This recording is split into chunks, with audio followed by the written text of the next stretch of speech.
화고, 숭문고와 신일고에 이어 세 번째입니다. 전국 대부분 지역에 닷새째 이른 더위가 이어지고 있습니다. 오늘 낮 최고 기온은 서울이 30도, 광주 31도 등 내륙 지역 대부분이 30도를 웃돌고 있습니다. 내일은 전국에 비가 오면서 더위는 한풀 꺾이겠습니다. 오늘 밤 제주도를 시작으로 내일 새벽엔 전라와 경남 지역에, 오전엔 전국 대부분의 지역에 비가 내리겠습니다. KBS 제1라디오 4시 뉴스를 마칩니다. 지금까지 아나운서 최원정이었습니다. KBS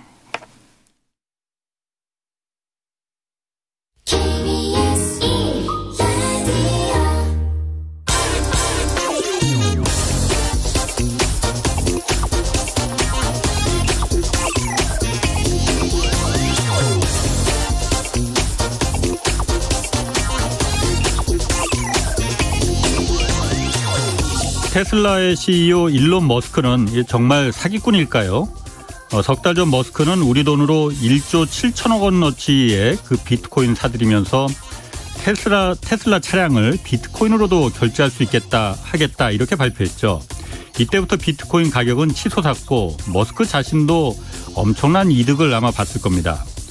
그런데 엊그제 갑자기 이 테슬라 차 비트코인으로 결제하는 거 이거 취소하겠다고 뒤집었습니다. 당연히 비트코인 가격 폭락했습니다. 그런데 비트코인 결제를 중단한다는 이유가 좀 뜬금없습니다.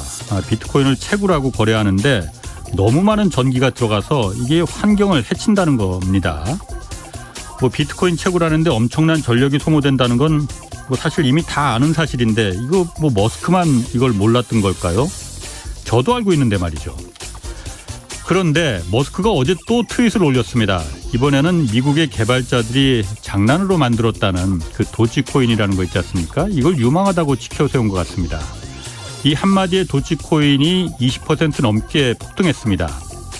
가상화폐가 자산으로서 가치가 있느냐 없느냐 그 논쟁이 한창이지만 머스크의 이런 행동들이 이 자산 가치를 오히려 의심하게 만들고 있습니다.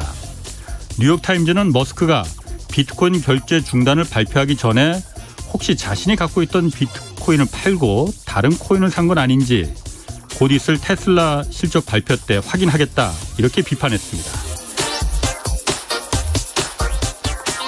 네, 안녕하십니까? 저는 경제와 정의를 다잡는 홍반장 KBS 기자 홍사원입니다. 홍사원의 경제쇼 출발하겠습니다. 유튜브 오늘도 함께 갑시다.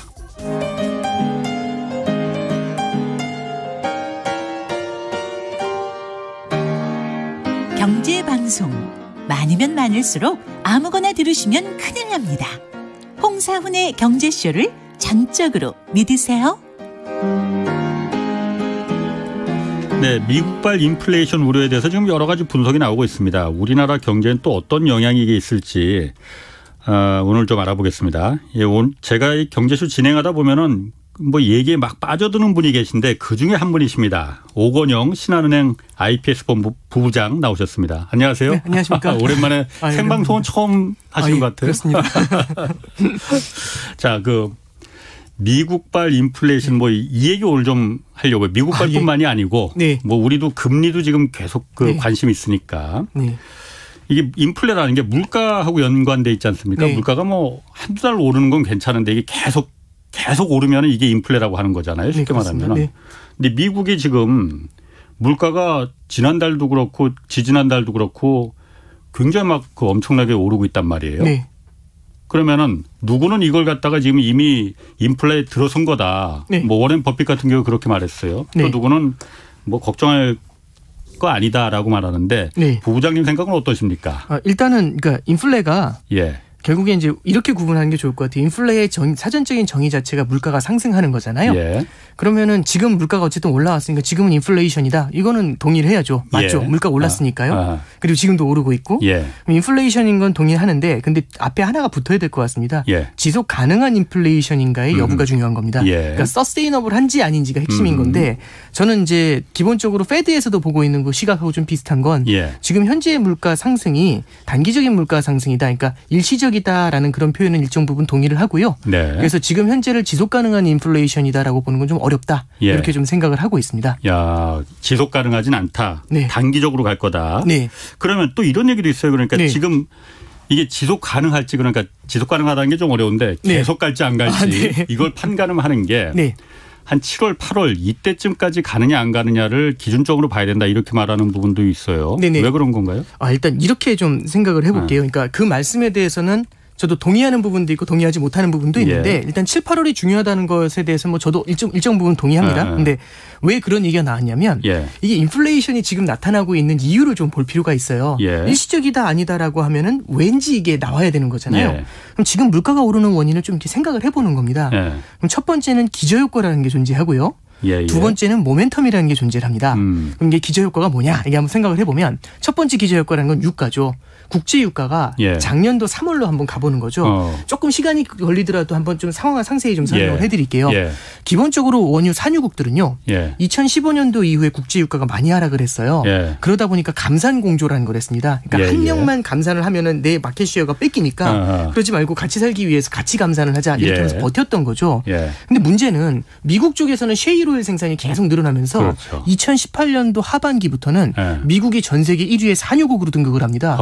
그럼 이게 미국 입장에서 자랑스럽지만 사우디나 러시아는 감산 공조를 하면서 간신히 버티는데 미국은 계속 생산하면서 돈을 버니까 굉장히 배가 아팠겠죠. 미국은 오페크에도 안 들어가 있잖아요. 그렇습니다. 이게 또 그리고 이제 오페크는 결국엔 컨트리지잖아요. 그러니까 마지막에 오페크의 뒤가 C인데 컨트리잖아요. 근데 미국 같은 경우는 물론 거버먼트 랜드라고 해서 컨트리 자체에서 진행하는 것도 있지만 대부분 민영 기업들이 진행하는 게 많아요. 그럼 이제 미국 같은 경우는 계속해서 원유를 생산을 하고 있는데 이게 어디서 그럼 균열이 생기냐면 봐라. 쟤네는 계속 생산하고 우리만 감산공조하니까 힘들지 않냐. 근데 사우디가 참자. 같이 살아야 되지 않냐 하면서 이제 참자고 했던 건데 문제가 이제 작년도 3월 달에 생긴 겁니다. 3월 달 초에 코로나 때문에 공장이 멈춘다고 하면 수요가 사라져 버리잖아요. 그렇죠. 수요가 사라진다고 하니까 유가가 이제 빡빡 떨어지기 시작을 하는 거예요. 쓸 일이 없으니까. 그러니까요. 그런데 이제 감산 공조를 하는데도 유가가 빠지고 있죠. 근데 저쪽에서는 계속 원유 생산을 하는 겁니다. 이건 도저히 못 견디는 거죠. 그러니까 또 감산하자니까 나 안 할래 하면서 러시아가 그 감산 공조에서 이탈을 합니다. 그랬더니 사우디가 그럼 나 혼자 감산 공조해봤자 아무 의미가 없잖아요. 그래서 이 감산 공조가 균열이 생깁니다. 그럼 공급이 쏟아지죠.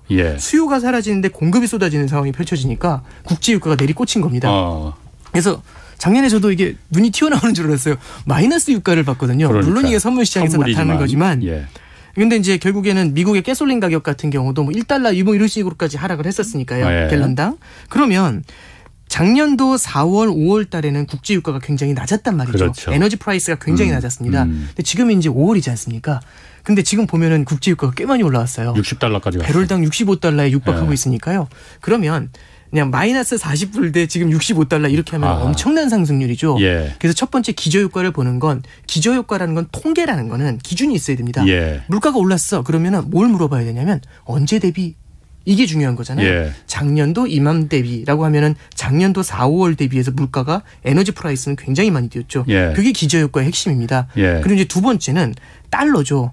결국에 이제 우리가 보는 거는 지금 이제 대화가 어떻게 흘러가고 있냐면 물가를 얘기하는데 나라마다 물가가 다 달라요. 그렇죠. 근데 우리가 이제 주목하는 물가는 사실은 미국 물가를 주목을 합니다. 왜 그런 거 하니 이제 첫 번째는 이 미국의 물가는 이제 전 세계적으로 우리나라 같은 경우도 소비가 되게 중요한 편이, 그러니까 수출이 되게 중요하잖아요.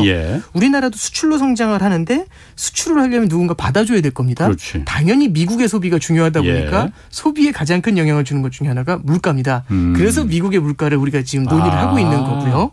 두 번째는 암묵적으로 지금 사실 저는 이제 그런 생각을 해요. 물가에 관련 인플레이션, 미국 인플레이션 많이 이제 질문해 주시는 분들 많은데 미국의 물가가 궁금한 건지 아니면 미국의 물가가 오르면서 페드가 정책을 바꾸면은 주식시장이 흔들리니까 그게 이제 걱정이 돼서 물어보시는 건지 전 제 생각에 후자의 경우도 좀 많으신 것 같아요. 그러다 보니까 페드의 스탠스 때문에도 이제 미국의 물가에 좀 신경을 많이 쓰게 되거든요. 그럼 우리가 지금 얘기하는 건 미국의 물가라는 겁니다. 그럼 미국의 물가라는 건요. 아까 전에 말씀드렸던 에너지 가격도 영향을 주지만 두 번째는 달러도 되게 큰 영향을 줍니다. 달러 가치가 오르느냐 떨어지느냐에 따라서 미국의 수입 물가가 달라지게 되겠죠. 당연히 그렇겠죠. 달러가 강세면 수입 물가가 낮아질 거고 달러가 약세면 수입 물가가 올라갈 겁니다. 그렇죠. 참고로 말씀을 드리면 작년도 3, 4월에는 안전자산 달러의 초강세였습니다. 원달러 환율이 1,300원에 육박을 했거든요. 자, 그러면 작년도 4, 5월만 해도 원달러 환율이 1,200원 위에서 놀았어요. 1,250원 그 정도에서. 그런데 지금 원달러 환율을 보시면 오늘 보니까 1,130원 정도 되거든요. 네. 아유, 그러면은 전년 대비 지금으로만 보면 원달러 환율만 봐도 약 10%가 떨어진 겁니다. 예. 그럼 미국 입장에서는 달러가 10% 떨어졌다는 얘기는 수입 물가가 그만큼 올라줬다는 얘기겠죠. 자, 그러면 뭘 보면 되냐면은 기저효과에서 에너지 프라이스하고 달러의 수입 물가 두 가지를 봅니다. 그러면 기저효과로 봤었을 땐 이 둘은 튀어 올랐다. 이게 핵심이 되는 거죠. 그래서 제가 이제 말씀이 길다 보니까 이제 저도 정리가 안 되는데 첫 번째는 기저효과를 말씀드렸고 두 번째는 모멘텀이란 말씀드렸어요. 기저효과에서는 결국에 우리가 유가하고 이제 에너지 프라이스하고 그다음에 달러를 보자, 수입 물가를 보자. 요 말씀드렸고 모멘텀을 잠깐 말씀드려볼게요. 모멘텀이 첫 번째는 어떤 걸 보셔야 되냐면 보복 소비를 봐야 됩니다.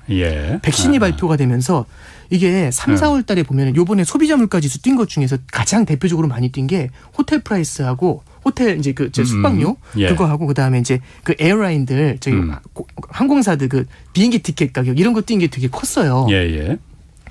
이게 이제 3, 4월 정도 되면서 미국에서 이제 여행 수요가 폭발을 했던 거거든요. 그래서 보복 소비가 폭발한 게 첫 번째입니다. 그리고 두 번째는 뭐가 있냐면 공급 쇼크죠. 공급 쇼크라는 건 뭐냐면 이렇게 조금 역설적인 거예요. 반도체 가격이 너무 뛰고요. 반도체 공급 자체가 안 됩니다. 왜냐하면 결국은 경기 부양책에 의해서 인위적으로 수요를 폭발시켜버린 거잖아요. 그러면 작년에 코로나 사태 때는 코로나 사태 때 이게 장사가 안 될 것 같으니까 공급망이 멈춰 있었죠. 그랬죠. 수요도 확 꺼졌습니다. 근데 경기 부양을 확 하니까 수요가 팍 튀어오르잖아요. 문제는 공급망이 수요처럼 팍 튀어오르는 게 아니라 공장 돌리자 하면 다음날 돌리는 게 아니라 사람 모으고 설비 정비하고 기름 넣고 라인 형성하고 그런 다음에 돌려야 되잖아요. 공급망이 뛰어오르는 속도가 훨씬 늦은 겁니다. 그래서 공급 라인에서 스퀴즈가 생기는 거죠. 그러면 물가가 많이 뛰게 됐었을 때 첫 번째는 공급 라인에서의 스퀴즈가 생긴 게 1번이고 두 번째는 물가가 너무 많이 뛰잖아요. 그럼 이제 오히려 이제 생산이 안 되는 경우들이 좀 많아져요. 특히 반도체 공급이 안 되니까 지금 자동차 공장이 멈춰섰다는 뉴스가 굉장히 많이 나오거든요. 자동차 생산하지 못하니까 현대차도 그렇고 폭스바겐도 그렇고 포드도 그렇고 반도체 때문에 난리라고 합니다. 자, 그러면 신차의 공급이 원활하지 않으면 사람들이 어디로 눈을 돌리게 되면 중고차로 눈을 돌리게 되겠죠. 미국의 중고차 프라이스가 굉장히 빠르게 뛰었습니다. 이번에 물가에서도 그게 포인트가 된 것 중에 하나예요. 그러면 공급망의 스퀴즈라는 것도 모멘텀으로 작용을 했다 이렇게 생각을 할 수 있죠. 그럼 모멘텀에서 지금 보복 소비 말씀드렸고 공급망의 스퀴즈를 말씀드렸어요. 마지막 하나 말씀드릴게요. 재정정책입니다. 지난번에 한 달 전쯤 뵀었는지 저 잘 기억은 안 나는데 그때 이제 4조 달러 경기부양책 추가로 나온다고 말씀드렸잖아요. 자, 그럼 어떻게 구성이 되어 있냐면 작년도 말에 트럼프 행정부가 물러나기 전에 긴급하게 9천억 달러의 경기부양책을 통과시키면서 수표를 갖다 사람들한테 나눠줬어요. 그런 다음에 2월 말 3월 초에 거쳐가지고요. 1.9조 달러의 플랜을 딱 발표하면서 개인별로 1,400달러씩 쏴줬습니다. 수표를 다 줬어요. 그럼 이게 돈을 직접 쥐어줬으니까 소비를 자극하는 효과가 생겼죠. 그러면서 뭐라고 얘기하냐면 이게 끝이 아니다 라고 얘기를 해요. 1.9조 달러가 터져 나왔지만 이건 어디까지나 시작이 불과하다라고 하면서 뒤에 첫 번째는 그 1.9조 달러 플랜을 아메리칸 이제 레스큐 플랜이라고 했어요. 레스큐라는 단어가 이제 구제라는 거잖아요. 힘든 사람들을 살려줄게요. 구제를 위해 들어간 거고 이제 성장을 위해 들어가자. 그래서 아메리칸 잡 플랜이라는 걸 발표를 해요. 그게 2.25조 달러고요. 인프라 투자를 통해서 일자리를 창출해서 항상소득을 만들면 항상소득이라는 건 소득이 한 번 들어오는 게 아니라 꾸준히 들어오는 거잖아요. 고기를 그냥 주는 게 아니라 고기 잡는 법을 주는 거잖아요. 그래서 2.25조 달러의 항상소득을 주겠다. 이게 이제 첫 번째고 두 번째는 패밀리 플랜이라는 걸 발표를 해가지고 그러면 이게 애들도 보육고 그렇죠. 교육을 해가지고 숙련된 노동자를 만든다. 내지는 애들을 볼 수 있게 해가지고 일자리에 여성 인력들이 나올 수 있게 해주겠다. 이런 플랜들을 발표하죠. 그게 도합 4조 달러입니다. 그러면 1.9조 달러만으로도 지금 3, 4월에 물가가 폭발을 했는데 뒤에서 4조 달러가 다가오면 이거는 뭐 그러니까 이제 이렇게 5가지입니다. 그러면 자, 첫 번째는 기저효과에서 2개 말씀드렸죠. 에너지하고 에너지 가격하고 그다음에 달러로 해서 수입 물가를 말씀드렸고요. 모멘텀에서 3개를 전해드렸어요. 보복 소비를 말씀드렸고 공급망의 스퀴즈를 말씀드렸고 그다음에 마지막으로 재정정책을 말씀드렸어요. 이 5가지가 한꺼번에 터져 나오니까 물가가 탁탁 튀는 겁니다. 그러면 이걸 딱 보면서 물가가 튀었죠? 이렇게 얘기하면 할 말이 없죠. 맞네요. 이렇게 되는 거예요. 자, 그러면 누가 봐도 이거는 물가가 튀는 요인이 된 거로 분석이 딱 되는데 그럼 이걸 보면서 어떻게 감히 일시적이라는 말을 할 수 있을까라고 생각해 보는 거죠. 그래서 이게 일시적이라고 반론하는 입장을 한번 들어보는 겁니다. 말씀 너무 긴가요? 아니요, 괜찮습니다. 물 한 잔 드시면서. 죄송합니다. 그러니까 지금 이게 보면은 미국 금융당국에서는 연준이나 이쪽에서는 이게 일시적이라고 보고 있는 걱정할 거죠. 필요 없다라고 네, 그렇죠. 말하잖아요. 왜 그렇게 태어난지를 한번 잠깐 생각해 보는 거죠. 첫 번째는 아까 이제 7, 8월을 물어보셔가지고 여기까지 온 건데 이렇게 보면 됩니다. 이제 첫 번째는 제가 기저효과를 말씀드렸잖아요. 작년도 6월, 7월부터요. 미국 이제 돈을 많이 풀면서 돈 풀어준 효과가 생기기 시작을 해요. 그러면서 국제유가가 반등을 하기 시작을 합니다. 그래서 작년도 7, 8월만 돼도 국제유가가 40%를 넘었어요. 그럼 지금이 65달러잖아요. 아까 전에는 4월 달을 비교하면 마이너스 40대 그렇지. 플러스 60이잖아요. 근데 지금은 40대 60이죠. 그러면 아까 말씀드렸던 것처럼 기저효과 이 차이가 확 줄어드는 거죠. 불과 두세 달만 지나가도 에너지 프라이스에서 튀어오르는 폭이 크지가 않은 겁니다. 이게 첫 번째고요. 환율도 말씀을 드리면 작년도 7, 8월만 가면 원달러 환율이 1,200원 정도까지 내려와요. 1,200원 밑으로 내려옵니다. 1,180원 이렇게요. 그럼 1,180대 지금 1,130이면 물론 이제 내려오긴 했지만 아까 전보다는 달러 약세 폭이 그렇게 크지가 않죠. 그러면 이 통계라는 걸 봤을 때 기준점을 기준으로 해서 그만큼 물가 상승 폭이 줄어드는 겁니다. 그래서 이 기저효과 쪽은 시간이 지나면 지날수록 사라질 거야라는 얘기죠. 이건 들어보면 리즈너블합니다. 그럼 또 탑니다. 그럼 이제 모멘텀 쪽으로 가는 거죠. 모멘텀 쪽으로 가면 첫 번째는 이제 보복 소비를 말씀드렸어요. 이 보복 소비가 물론 이견이 있을 수는 있습니다. 보복도 한두 번 하는 거지 보복을 막 계속할 수는 없는 거잖아요. 그러니까 이제 제가 작년에 해외여행을 못 가서 드디어 이제 갈 수 있게 돼가지고 해외여행을 갑니다. 근데 이제 좋은데 한두 번 놀러 가죠. 근데 그걸 계속 가기는 좀 쉽지는 않잖아요. 그러니까 이게 이제 우리가 어떤 컨셉인지를 봐야 되는데 생각보다 그 보복 소비라는 게 한순간에 같이 폭발하는 거는 공감. 그건 맞는데 한번 폭발한 다음에 그게 계속해서 보복 소비를 에브리데이 하느냐. 그건 아닐 것 같아요. 그렇죠. 그러니까 하나의 모멘텀이 되어주는 거죠. 한순간에 확 주는 강력한 효과인 겁니다. 그럼 보복 소비라는 건 이어지기 힘들다라는 데 한번 공감대를 형성하고요. 아까 전에 공급망의 쇼크를 말씀드렸잖아요. 그렇죠. 공급망의 쇼크라는 건 결국엔 아까 전에 말씀드렸던 것처럼 이제 수요가 딱 튀어 올라가는데 공급망이 따라 올라오는 속도가 늦은 거죠. 결국은 올라간다. 결국은 따라 올라오는 거죠. 그게 언제가 되는지는 페드도 분석은 안 되지만 이거는 결국엔 공급망이 그만큼 빠르게 따라가지 못해서 그런다. 그러니까 이게 이런 거죠. 작은 배는 휙휙 움직이잖아요. 옆으로 싹 돌았습니다. 항공모함은 도는데 하면서 속도가 도는 거죠. 그럼 결국엔 돌아오잖아요. 항공모함도. 그러니까 결국에는 돌아오는 속도가 느릴 뿐이다라고 얘기를 하고 있는 거죠. 공급망의 시차를 보는 겁니다. 그다음에 이제 마지막으로 재정 정책인데 재정 정책은 뭐라고 얘기할 건데 이 생각이 딱 들어요. 4조 달러. 자, 1.9조 달러에서 이만큼 터뜨렸으면 4조 달러 나오면 난리 나겠네 이거거든요. 첫 번째 잠깐 보시면 레스큐 플랜하고 자 플랜하고 패밀리 플랜은 좀 달라요. 레스큐 플랜은 바로 1,400달러를 쥐어줘요. 그냥 주는 거고. 네. 자 플랜은요. 인프라 투자를 합니다. 그럼 사람이 채용이 돼가지고 일을 열심히 해가지고 거기서 월급을 받아요. 그렇게 해서 이제 소비를 하게 됩니다. 간접적이죠. 뭔가 직접적이진 않잖아요. 그렇죠. 바로 쥐어지진 않잖아요. 패밀리 플랜은 제가 열심히 공부를 해가지고 열심히 훈련을 할 수 있게 해줘요. 교육 훈련을 받을 수 있게 해줘요. 그래서 어딘가 좋은 자리에 취업을 하면 그때 이제 더 많은 돈을 받아서 소비를 할 수 있게 해줘요. 무언가 이제 1,400달러를 쥐어주는 것보다는 조금 좀 멀어 보이잖아요. 일단 효과 자체가 레스큐처럼 바로 고기를 주는 건 아닙니다. 고기 잡는 법을 알려준 거죠. 고기 잡는 법을 알려준다고 해가지고 다음날 확 낚는 건 아니잖아요. 이게 제가 저 혼자 얘기하는 것 같은데 이제 컨셉이 그런 겁니다. 어차피 그러니까 돈을 풀더라도 돈을 푸는 방법이 다르다 이거죠. 그렇습니다. 그러니까. 두 번째가 더 중요한 건데 두 번째가 뭐냐면 4조 달러를 1.9조 달러처럼 팍 터뜨리는 게 아니라 4조 달러를 8에서 10년 나눠서 주겠대요. 집행 자체를 8에서 10년 동안 나눠가지고 조금씩 풀어주겠다고 합니다. 왜냐하면 재정 부담이 커요. 미국도. 그렇기 때문에 이게 한 방에 터뜨리는 게 아니라 8에서 10년 나눠주는 게 간접적인 효과를 준다라고 하면 1.9조 달러를 집중해서 한 번에 터뜨리는 거하고 비교했을 때 과연 효과가 그만큼 있겠는가? 라는 생각을 해볼 수가 있는 거죠. 그 정도는 아니다 이거죠. 네, 그렇죠. 그럼 모멘텀 쪽에서 확실히 3, 4월에 비해서는 그 모멘텀이 약화될 수가 있다는 겁니다. 그럴 수 있겠네. 기저효과와 모멘텀을 보시면 시간이 지나가면 갈수록 조금 더 3, 4월보다는 약해지겠네라고 하는 거고요. 그래서 연준의 인사들이 이구동성으로 얘기하는 건 이번에 물가는 뭐 걱정할 필요 없다 정도까지는 그렇지만 지금 당장의 물가 상승은 놀랍긴 하다라는 얘기는 하지만 시간이 갈수록 이게 풀려나갈 거다라고 얘기를 하고 있는 거죠. 그런 이유가 숨어 있었는 거군요. 그렇습니다. 그래서 아까 기저효과 말씀드릴 때 7, 8월만 돼도 국제유가 돌아갔다는 말씀드렸죠. 그다음에 환율 돌아왔다는 말씀드렸죠.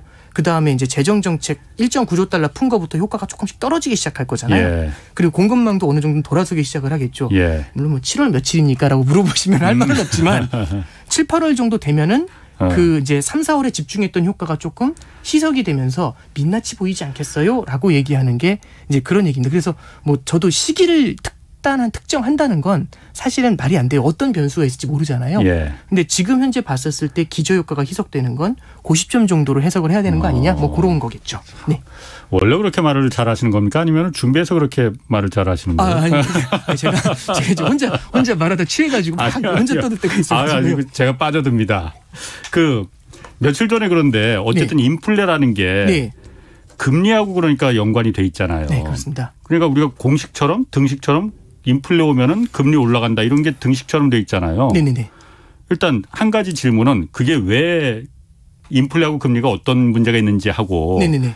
또 하나는 며칠 전에 그 제닛 옐런 그 재무부 장관이잖아요. 네네네. 이분이 금리 뭐 올라갈 필요성 뭐 그런 비스무리한 얘기를 했단 말이에요. 옐런 발언이 있었죠. 그런데 그게 지금 갑자기 아까 말씀하신 대로 그렇게 미국의 금융당국은 그렇게 큰 뭐 인플레 같은 것까지 걱정할 필요 없다라고 이렇게 말하는데 금리 얘기를 갑자기 왜 터뜨린 건지 그 두 가지가 좀 궁금하거든요. 네. 첫 번째는 인플레하고 금리의 관계는 굉장히 여러 가지 측면에서 해석할 수가 있는데요. 이렇게 보시면 될 것 같아요. 그러니까 이렇게 한번 말씀드려볼게요. 보통 물가가 상승할 땐 여러 가지 요인들이 있지만 성장이 나왔을 때 물가가 상승하는 경우들이 많아요. 성장이 나오게 되면 경기가 좋아지죠. 경기가 좋아지면 사람들은 물건을 사게 됩니다. 사람들이 물건을 막 너도나도 사게 되면 물가가 뛰겠죠. 그럼 물가가 뛰면 그 기업들이 보고서요. 와, 이게 지금 사람들 경기가 좋으니까 빨리 투자를 늘려가지고 돈 벌어야겠다 이 생각이 들죠. 그럼 투자를 해야 됩니다. 근데 투자를 하려면 돈이 필요하죠. 그럼 돈을 막 빌릴 거예요. 돈을 빌린다는 거는 돈에 대한 수요가 늘어나게 됩니다. 우리는 돈의 가격을 금리라고 하거든요. 가격은 수요와 금리로 결정이 됩니다. 그러면 수요가 늘어나면 당연히 가격이 올라가겠죠. 그러면 돈의 값인 금리가 뛰는데요. 그냥 간단하죠. 너도나도 돈을 빌리려고 하면 누구한테 빌려주겠어요? 가장 높은 금리 빌리겠다고 하는 애한테 빌려주겠죠. 그래서 기본적으로 경기가 좋아지면 물가가 오르고 그다음에 투자가 늘어나기 때문에 금리가 뛰는 겁니다. 그래서 물가가 오르면 금리가 오른다. 이런 원리가 있고요. 두 번째는 금리라는 거는 결국엔 채권에서 돈을 빌리는 사람들이 적용해 주는 게 금리잖아요. 이게 이제 어떤 원리가 있냐면 채권이 처음에 채권이 만들어진 이유를 좀 생각해 볼 필요가 있어요. 채권이라는 건 기본적으로 구매력의 보존을 위해서 존재합니다. 구매력의 보존 좀 어렵습니다. 좀 약간 표준 표현이 어려운데요. 이제 이렇게 말씀드릴게요. 제가 100원이 있습니다. 제가 이제 100원이 있는데 이 100원을 갖고서 이제 1년을 갖다 항아리에 묻어놓은 거죠. 지금 안 사고 1년 후에 사야겠다 해서 항아리에 묻어놓은 거죠. 그래서 100원짜리를 지금 사야 되는데 안 사고 항아리에 묻어놨으면 1년 후에 항아리에서 100원을 꺼내요. 딱 100원을 돈을 쥐어가지고 갔는데 못 사는 거죠. 왜냐하면 물건값이 103원이 된 겁니다. 이런 느낌인 거죠. 근데 갑자기 하는 거죠. 국가가 나서서 나한테 빌려주면 국채에 투자하면 1년 후에 3%를 주마 이러는 거죠. 103원을 되니까. 그렇죠. 지금 103원이 되니까 구매력이 보존이 된 겁니다. 103원짜리를 살 수 있는 거죠. 근데 문제는 뭐냐면 물가가 105원, 106원이 됩니다. 그럼 어떻게 되는 거냐면 살 수가 없죠. 그렇죠. 구매력이 보존이 안 되죠. 그럼 누구도 국채에다 돈을 안 넣겠죠. 그렇지. 그러면 당연히 국가가 돈을 빌릴 수가 없잖아요. 아무도 안 빌려주니까. 우리도 그럼 5% 드릴게요 하면서 금리가 뛰는 겁니다. 그래서 물가가 뛰면 금리가 오른다. 이게 두 번째는 채권 자체가 존재하는 원리에 대해서 좀 이해할 필요가 있고요. 마지막으로 하나 더 말씀을 드리면 이게 이제 뒤에 말씀드릴 옐런하고 좀 만나는 건데 중앙은행은요. 기본적으로 인플레이션을 굉장히 경계를 합니다. 물론 지금 디플레이션을 경계하는 것처럼 많이 알려져 있지만 인플레이션을 경계한다라는 건 이렇게 보시면 돼요. 인플레이션이라는 거는 물가가 오르는 겁니다. 물가가 오르는 건 뒤집어 말하면 화폐 가치가 하락하는 거거든요. 그렇죠. 중앙은행 화폐를 찍는 기관입니다. 화폐를 관리하는 기관이고 화폐를 관리하고 화폐를 찍는 기관 입장에서 화폐의 가치가 떨어진다는 것 혹은 화폐의 가치가 폭락한다는 것 이건 굉장히 경계해야 될 요인이겠죠. 원래 중앙은행의 졸린 목적이 그거 아니에요? 그렇죠. 물가 안정이죠. 그래서 물가 안정이라는 건 화폐 가치의 안정이라고 뒤집어 말할 수 있습니다. 그래서 중앙은행에서는요. 물가가 팍팍 뛰면서 화폐 가치가 불안해질 것 같으면 기준금리를 인상하면서 그 물가 상승을 억제하려고 하죠. 그래서 물가가 뛰면 금리가 뛴다. 보통 이제 이렇게 얘기하는 그게 이제 기본적인 원리가 됩니다. 그렇군요. 자, 그럼 옐런은 왜 그 말을 했을까요? 그러면 갑자기 그러니까, 이 시점에? 네, 저도 이제 되게 좀 의도가 있는 거예요, 없는 거예요, 일단은? 일단은 저는 의도가 있다라고 생각을 하고요. 이게 어제였나요, 이틀 전? 요즘 이제 저도 이제 날짜 감각이 별로 없어서 어젠가 이틀 전인가 그 레리 서머스라고요. 저기 이제 옛날 재무부 장관. 옛날 재무부 장관이 있어요. 그 사람이 이제 되게 멋진 표현을 하나 해주는데 이제 이런 얘기를 하는 거죠. 첫 번째는 첫 번째 이제 그 물가가 너무 많이 뛴다는 것에 대해서 예. 지금 시장이 걱정을 하고 있는데 시장하고 효과적으로 소통하는 방법 3가지를 조언해 줘요. 예. 제가 하나는 잘 기억이 안 나는데 그냥 2가지만 말씀 좀 드릴게요. 첫 번째가 뭐냐면 물가가 오르는 걸 어떤 마냥 두고 보지는 않겠다라는 걸 갖다가 알려줘야 된다. 완전히 마냥 내깔려두면 이건 안 된다. 예. 분명히 걱정을 한다는 뉘앙스는 줘야 된다. 이게 첫 번째고 그래야지 시장이 덜 불안해한다는 거죠. 예. 그게 첫 번째고요. 2번째는 재정정책을 경기부양책을 쓴다고 했는데 이 경기부양책을 여러 해에 나누어서 줘야 된다. 이렇게 조언을 해주는 거죠. 예. 자, 그럼 이제 2번째 건 나중에 말씀드리고 그럼 첫 번째는 경계감은 줘야 된다라고 말씀드렸잖아요. 예. 그래서 옐런 재무장관이 이렇게 얘기를 해요. 언젠가 너무 물가가 많이 뛰면 금리를 인상할 수도 있다. 약간의 금리 인상도 생각해 볼 수 있다. 예. 이런 식으로 얘기를 하거든요. 근데 시장에서는 그게 금리 인상이 임박했나? 뭐 이렇게 이제 생각을 하면서 이제 깜짝 놀라는 그런 모습이 나타났던 겁니다. 저는 서머스가 얘기하는 것처럼 정부가 물가가 상승하는 것에 대해서 어느 정도 경계감이 있다라는 걸 갖고 있다는 걸 말로 얘기해 준다. 그 정도의 의미라고 보고요. 예. 시장에 저는 그렇다고 그것 때문에 너무 크게 긴장할 필요가 없다라고 생각을 하는 가장 큰 이유는요. 이제 이렇게 보시면 될 것 같아요. 페드가 출구 전략을 쓰는 절차가 있습니다. 페드가 출구 전략을 쓸 때는요. 이렇게 했죠. 기준금리를 0%까지 낮춘 다음에 경기가 안 살아나니까 이제 장기 국채를 사들이면서 양적 완화라는 걸 했어요. 그렇죠. 그래서 막 장기 국채를 사가지고 양적 완화까지 했는데 자 이거 이제 되돌립니다. 그럼 되돌리려면 어떻게 되돌리면 되냐면 제일 좋은 게 장기 국채를 먼저 팝니다. 사들였던 걸 쫙 다 팔아요. 그래서 깔끔하게 팔아버린 다음에 이제 책 사들인 장기 국채가 제로가 됩니다. 네. 그 상태에서 기준금리를 올리는 게 원래 정석이에요. 그렇죠. 그런데 이게 장기 국채를 너무 많이 산 거죠. 그래가지고 장기 국채 그 많은 걸 갖다가 한꺼번에 판 다음에 기준금리는 올려야겠는데 장기 국채를 한꺼번에 다 팔 수는 없잖아요. 그럼 큰일 나니까 시장에서. 그래서 이게 너무 많이 사가지고 답이 없는 거죠. 그래서 장기 국채는 나중에 정리하고 일단 그 제일 처음에 할 거는 양적 완화를 하고 있잖아요. 매달 지금 1,200억 달러씩 사들이고 있습니다. 그렇죠. 1,200억 달러씩 사들이는 것부터 일단 먼저 줄이고 그래서 제로로 만들고 더 이상 안 사들이고 그 상태에서 금리를 올리자 이 얘기예요. 그래서 이게 장기 국채를 막 사들이는 걸 갖다 줄이는 걸 우리는 어려운 말로 뭐라고 하냐면 테이퍼링이라고 합니다. 그러니까 결국엔 수도꼭지에서 막 물이 나오는데 수도꼭지를 조금씩 잠그는 거죠. 그렇게 물은 나오는데 조금씩 나오잖아요. 그것도 가늘게 나오다 나중에 그치겠죠. 그래서 호스를 이제 이 수도꼭지를 잠그는 이제 그 테이퍼링이라는 걸 먼저 하고 그 다음에 금리 인상을 해야 됩니다. 그렇죠. 그래서 페드에서도 잠깐만요. 그런데 지금 말이 좀 너무 빠르시고 좀 어려운 용어가 많아서 좀 그런가요? 이해를 좀 못하시는 분들도 많이 계실 것 같아요. 제가 잠깐만 좀 그 정리를 지금 해보면 죄송합니다. 아니 죄송하기요. 양적 완화라는 게 어쨌든 미국의 정부가 우리가 좀 돈이 필요하니 돈을 찍는 거는 미국의 중앙은행인 그 페드라는 연방준비은행 준비제도 아니냐. 그러니까 우리가 정부가 국채를 발행할 테니까 국채를 그 페드가 이제 사주는 거지 않습니까? 그래서 매달 지금 1,200억 달러씩 계속 그러니까 연방준비제도가 뭐 행정부가 그러면 그 국채를 발행해 우리가 다 사줄게 하고 둘이 합의가 돼서 지금 계속 그걸 돈을 그렇게 찍어낸다는 표현을 하는 거잖아요. 네, 그렇습니다. 그걸 테이퍼링은 지금도 계속 하고 있는데 언젠가는 이제 그 사주는 걸 그치는 거 이걸 테이퍼링이라고 한다 이거죠. 네, 그렇습니다. 거기까지 이제 정리가 됐습니다. 알겠습니다. 이게 제가 지금 이게 너무 빨리 말씀드리다 보니까 아니 괜찮습니다. 이제 조금 이제 그래서 말씀드리면 그래서 지금 시장에서 연준이 만약에 자금을 이제 줄이게 된다면 금리 인상을 하려면 제일 처음 보셔야 될 게 뭐냐면 테이퍼링이라는 걸 먼저 해야 돼요. 그렇지. 그래서 테이퍼링을 언제 하냐 이거 갖고 시장에서 지금 되게 논란이 많지. 금리 인상은 사실 시장에서 빨라야 2023년 초. 아직 내후년 정도? 그다음에 뭐 이제 컨센서스는 대부분 다 바라보고 있는 건 2023년 말이나 2024년. 뭐 그런 식으로 좀 멀게 봐요. 그러니까 금리 인상은 멀리 있는 거죠. 그래서 먼저 테이퍼링이 된 이후 금리 인상을 한다. 이렇게 일단 보면 됩니다.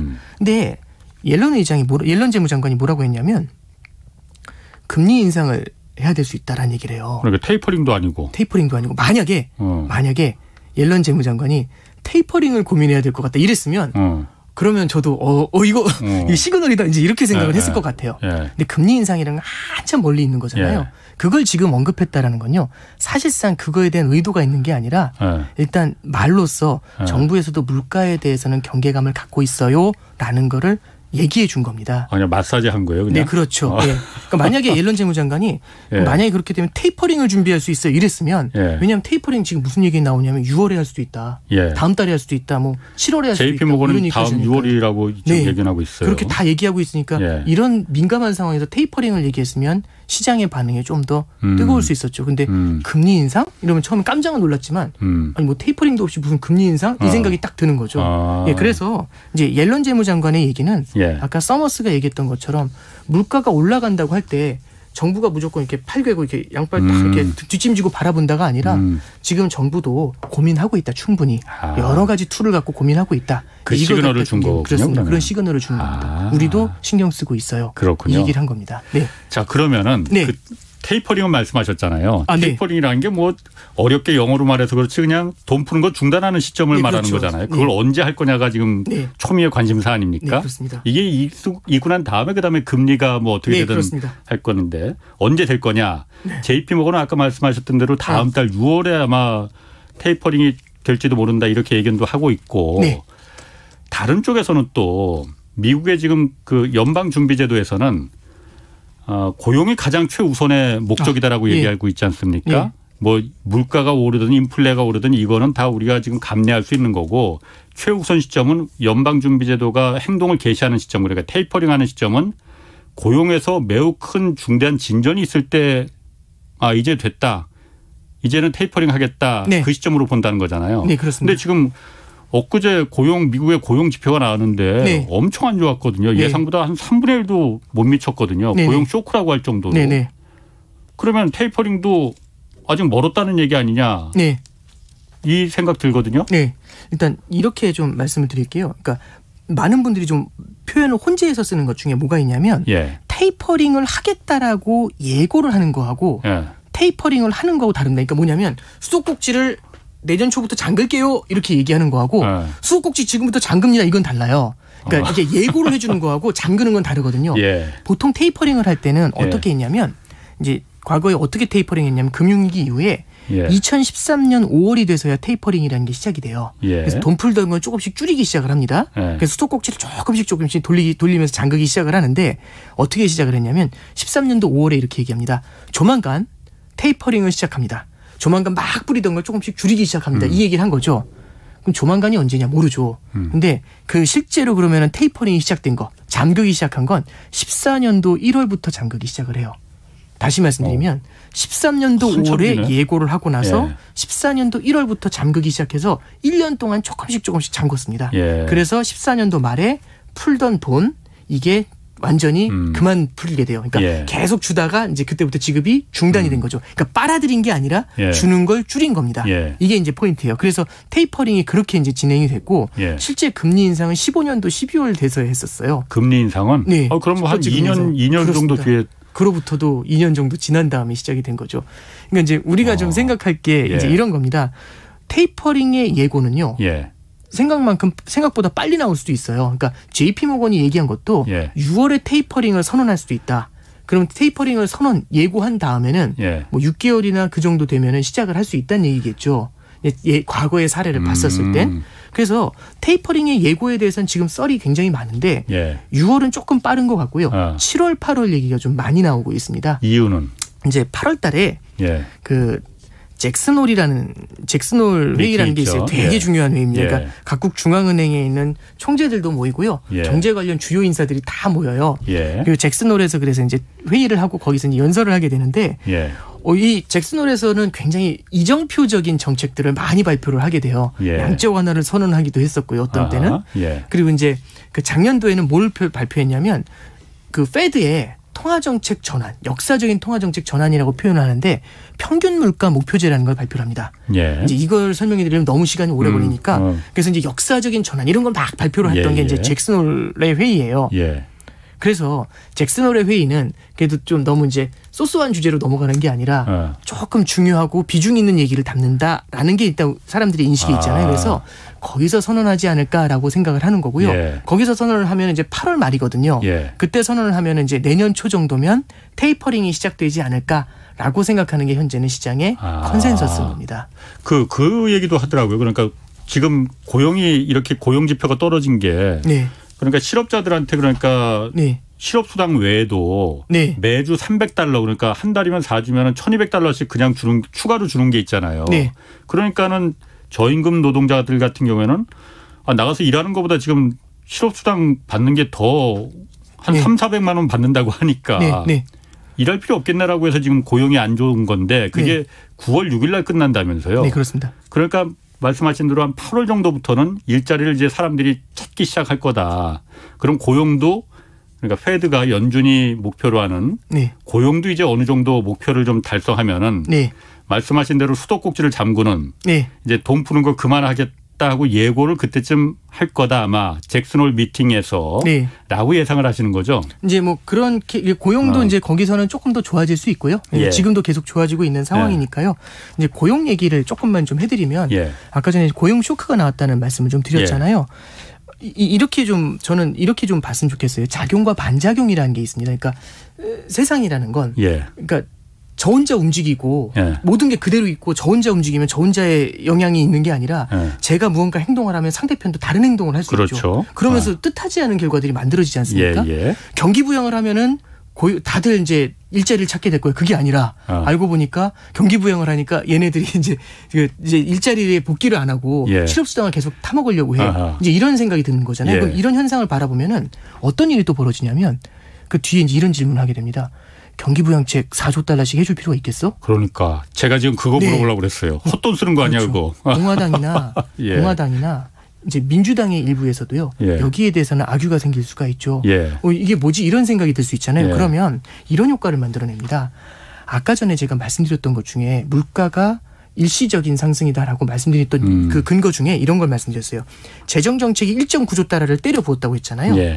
그 다음에 이제 말씀드렸던 게 뒤에 4조 달러가 준비돼 있다. 근데 걔가 8에서 10년 동안 나눠서 들어온다라는 말씀드렸죠.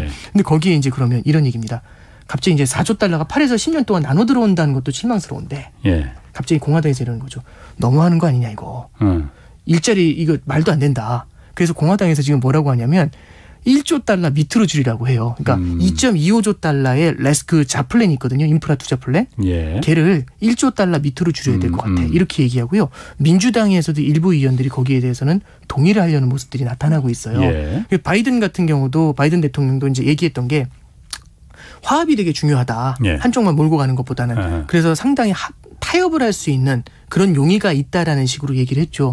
그러면 여기서 이제 우리가 볼 수 있는 건 뭐냐면은 어쩌면 뒤에 나오는 재정부양책 우리는 4조 달러가 한 번에 쏟아질 거라고 생각을 했었는데 그게 어쩌면 8에서 10년 동안 나눠서 들어올 뿐만 아니라 4조 달러가 아닐 수도 있다는 얘기죠.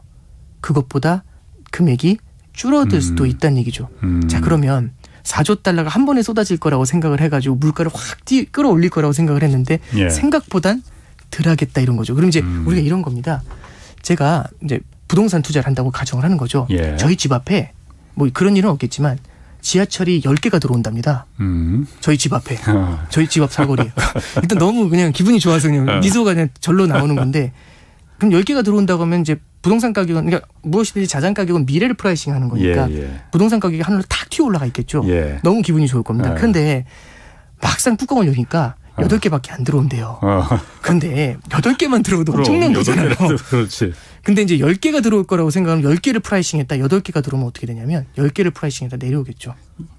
부동산 가격이 내려오는 겁니다. 8개가 들어오는데 참 역설인 거죠. 왜냐하면 10개를 생각하고 올라갔다 내려오는 거죠. 그러면 어쩌면 물가라는 것도 굉장히 크게 바라보면서 확 뛰어 올라갔다가 뒤로 꺾여 내려오는 것들 이런 것들이 이제 우리가 좀 생각해 볼 수가 있을 것 같고요. 그래서 이제 고용이라는 걸 말씀드리다가 이제 좀 이렇게 새서 나왔는데 그렇게 일자리가 빠르게 늘어나지 않는 이유 중에 첫 번째가 아까 말씀드렸던 재정 정책의 역설. 그게 큽니다. 그 두 번째는 이렇게 말씀드릴 수 있을 것 같아요. 반도체 가격이나 원자재 가격이 너무 뛰니까 반도체를 구하기가 어렵고 원자재를 구하기가 어렵습니다. 그럼 공장을 돌릴 수가 없죠. 공장을 돌릴 수가 없으면 채용을 할 필요가 없습니다. 채용을 할 필요가 없으면 고용이 빠르게 생각보다 안 늘어날 수가 있죠.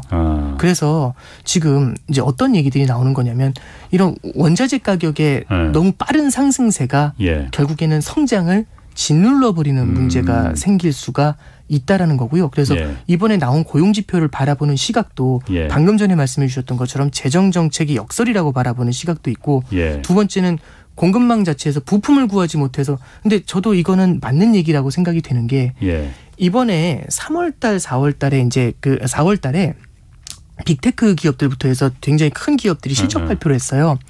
다 어닝 서프라이즈를 냈습니다. 슈퍼 서프라이즈를 냈는데 주가가 별로 안 좋았어요. 왜 그런 거 해서 보니까 뒤에 뭐라고 항상 다 꼬리를 달고 있냐면 이제 반도체 구하기가 되게 어려워서 2분기에는 고전할 것 같다라는 얘기를 공통적으로 다 달아요. 마이크로소프트도 달고 애플도 달고 삼성전자도 달고 현대차도 달고 다들 그 얘기 포드도 달고 다 그 얘기를 달고 나와요. 그러면 그리고 이제 현대차인가요? 어딘가 이제 자동차 공장 같은 경우는 지금 생산을 멈췄다라는 얘기까지 나오잖아요. 공장하는 뭐 아산 공장 중단했다고. 그러면 이제 그런 얘기가 나온다는 얘기는 고용이 생각보다 빠르게 늘어나지 않을 수가 있다라는 거를 얘기하고 있는 거죠. 그런데 지금 미국에서는 고용도 안 좋지만 고용률도 그러니까 쇼크라고 해서 낮지만은 기업들이 구직 공고도 굉장히 많다고 하거든요. 그렇습니다. 기업들은 구직을 굉장히 원하는데 사람들이 취업을 안 하는 거거든요. 그렇습니다. 그런 거로 봐서는 지금 돈 많이 주니까 그냥 일부러 쉬고 있는 거 그렇게 봐야 되는 거 아니에요? 그러니까 말씀하신 대로 공급의 문제가 아니고. 그러니까 결국에는 고임금 노동력 내지는 이제 제조업에서의 키가 되는 IT라든지 이런 쪽에서의 노동력에 있어서는 그런 문제가 이제 말씀드렸던 것처럼 생산 라인에 문제가 있는 거가 맞는 것 같고요. 그 다음에 이제 상대적으로 임금이 낮은 노동력들 같은 경우는 그러니까 임금을 많이 준다고 하면은 300불 준다고 해도 300불 더 준다는 게 큰 의미가 없죠. 복합적이라 이거군요. 그래서 복합적으로 작용을 하고 있는 면이 좀 있지 않나 그렇게 알겠습니다. 생각을 합니다. 이거 막 얘기가 막 그 재밌다 보니 빠져들다 보니까 시간이 후딱 갔는데 이제 한 10분밖에 안 남았습니다. 자, 그러면 이 얘기도 좀 해야 돼요. 인플레가 어쨌든 오면은 그 다음에 우리가 진짜 걱정하는 거는 일반 국민들이 걱정하는 거는 금리도 오를 거가 아니야? 아까 말씀하신 대로 따라온다고 했잖아요. 자, 미국도 지금 그러면은 그 기준금리는 올리지 않지만은 시장에서의 그 시장 금리는 올라가고 있는 거죠 지금. 그리고 그러면은 그게 우리 한국에도 직접적인 영향을 미칩니까 안 미칩니까? 이거는 이렇게 말씀드릴게요. 그러니까 뭐 영향을 미치는 건 맞고요. 근데 이제 제가 아까 그 금리가 올라가고 시장 금리가 올라간다라고 질문을 주셨을 때 제가 약간 좀 머뭇거리면서 예라고 답변을 드렸던 이유가요. 이제 그 지난 3월 말에 미국 10년 국채 금리가 1.77%까지 올라갔었어요. 그 다음에 이제 오늘 보면 지금 금리가 한 1.65% 정도 돼요. 불과 이틀 전에 물가에 거대한 서프라이즈를 봤는데 오히려 금리가 3월 말에는 그 금리보다 밑에 있죠. 그래서 금리가 작년 대비해서 많이 오른 건 팩트입니다. 그런데 최근에 3월 달부터 최근까지 움직임을 보면 금리 상승세가 주춤해요. 그래서 이제 우리가 금리를 바라볼 때 계속 오르고 있다. 이게 아니라 최근에 이제 주춤하다라는 거. 그래서 이제 언제 대비해서 올랐냐라고 하면은 뭐 작년 대비해서 지난해 말 대비 연초 대비해서 많이 올랐다. 그런데 3월 말부터는 좀 주춤하다. 요거 먼저 이제 말씀을 드리고요. 두 번째는 미국의 금리가 올라갔을 때 우리가 이제 굉장히 신경을 좀 많이 써야 되는 것 중에 하나가 우리나라 시장 금리도 마찬가지로 따라 끌려 올라가게 돼요. 만약에 미국의 금리가 높은데 우리나라 시장 금리가 낮으면 자금이 당연히 돈을 더 많이 주는 나라 쪽으로 자금이 이동을 하게 되겠죠. 그러면 우리나라에서 채권이라든지 주식을 팔고 다른 나라 미국으로 자금이 이동을 하게 되는 그런 문제가 생깁니다. 그러니까 자본이 다 빠져나갈 거라 이거죠. 그래서 이게 우리가 좀 바라봐야 될 게 미국의 금리가 올라간다라는 것들 그 원인까지도 조금 더 봐야 되고 이게 너무 빠른 상승세를 보이게 되면 우리나라 금리도 어느 정도 거기에 키를 맞추게 돼요. 그럼 또 하나는 이제 뭐가 있냐면 금리라는 건요. 이제 많은 분들이 이제 이런 생각을 하시는 것 같아요. 금리가 오르면 경기가 바로 안 좋아져. 그게 아니고요. 약을 먹으면은 감기 걸렸어요. 그래서 이제 병원에 가서 이제 약을 받았습니다. 약을 먹었는데 저는 이제 생각하는 거 약 먹었으니까 지금부터 1초 후에 나야지. 이렇게 생각하면 건 바보잖아요. 그렇죠. 금리라는 것도 이렇게 생각하시면 될 것 같아요. 금리가 오른 다음에 바로 타격을 받는다기보다는 조금 시차를 두고서 타격을 받게 돼요. 그러면 뭐가 있냐면 미국의 금리가 올랐잖아요. 금리가 오른 만큼 시차를 두고서 시장에는 부담을 주게 됩니다. 그럼 미국의 소비에도 시차를 두고서 어느 정도의 시차일지는 모르겠지만 시차를 두고서 일정 수준은 부담을 줄 수가 있겠죠. 그런 것들이 이제 우리나라의 수출이라든지 대미 수출이라든지 이런 데는 시차를 두고서 조금씩은 부담을 줄 수 있다. 이런 면에서 좀 해석하시는 게 좋을 것 같습니다. 그럼 어쨌든 그 자금이 미국의 금리가 이제 뭐 아까 말씀하신 대로 미국의 기준금리가 올라가는 건 2023년 뭐 그 정도로 보신다고 하면은 그거는 뭐 한참 뒤에 얘기고 그렇습니다.